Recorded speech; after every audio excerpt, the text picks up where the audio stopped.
Hi and welcome to the video. I'm Dame and this is Dame Over, and today's video is a little look forward to Battlefield 5 and how the new gunplay, new game mechanics and possible new game types could affect the Battlefield franchise in a way that hasn't happened before. And after having seen footage from the alpha and researching what's different about Battlefield 5 compared to Battlefield 1 in particular, I'll be trying to answer the question, will Battlefield 5 have a competitive scene? So if you find this video useful or entertaining, make sure you've hit the like button before you go, and if you're new around here and you want to keep up to date with any of my future videos, then make sure you've hit the subscribe button too. So let's get started with some of the in-game mechanics and new additions and tweaks to how the game plays compared to what we've been experiencing with Battlefield 1 for the last couple of years.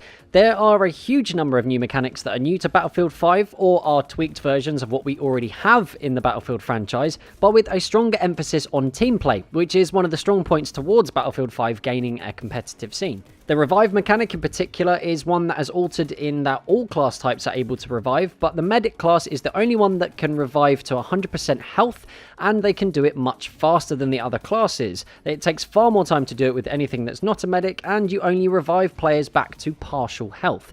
That combined with the new attrition mechanic where your health comes in segments and will only restore to fill the segment it dropped to if you take damage unless you use a med pack, it makes medics that are actively healing and reviving teammates even more important than before, giving you a more definitive role to fill when playing as a medic. Now, this is just one example. The support class has also seen a definite shift in working as a team member because you start each life with limited ammo, so you'll need them to keep you in the fight more, and with the new fortification system, which the support class are, like the medic with reviving specialised in, defending areas of the map or objectives on paper seems to rely heavily on their involvement. Something else that's changed as well to help the scout class have a more definite and necessary role is that the spotting mechanic has been changed somewhat as well. It's not as easy to spot people. You can't just sweep across the screen and keep mashing the spot button until you see the red dots pop up. You have to be far more accurate, forcing the scout class to actually do exactly that, scout out the enemy and work out where the positions are. And with that in mind, when you do play the game, ideally in your squad you'll have at least one of each class. In its current state, Battlefield 5 seems to have very obvious advantages and disadvantages to each class, and I think if you weren't to have one in your squad, then you would definitely notice the difference. And that's just the teamwork part of it, which has always been a vital part of the Battlefield franchise. And if we look at it in terms of gunplay, a clear skill ceiling is becoming more and more apparent thanks to the lack of bullet spread, which has been completely eliminated. No more are you going to run into a fight and hope to chance that your bullets are going to go where you're pointing.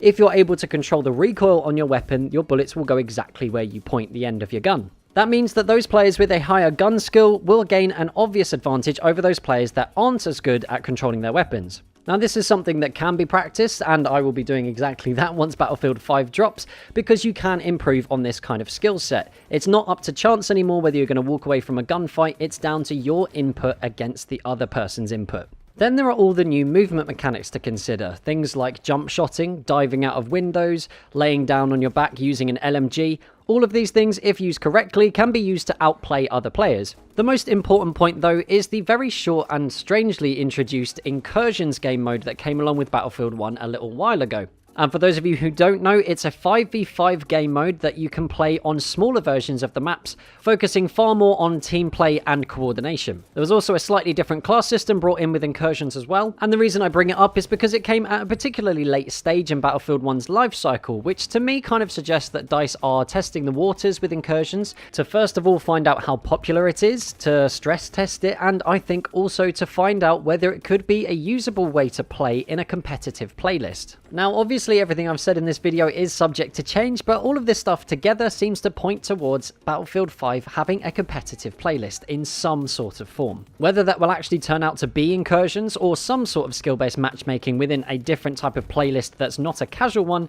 it still remains to be seen. But to me, it seems like they're giving a strong impression that it will happen. With a high skill ceiling and an emphasis on team play, it seems to make sense that there would be a competitive playlist in some form at some point in BF5's life cycle. But that's just what I think. What do you guys think about a competitive playlist in Battlefield 5? Do you think it would work? Do you think it's actually going to happen? How do you feel about the new skill ceiling? Make sure you let me know what you think down in the comments below.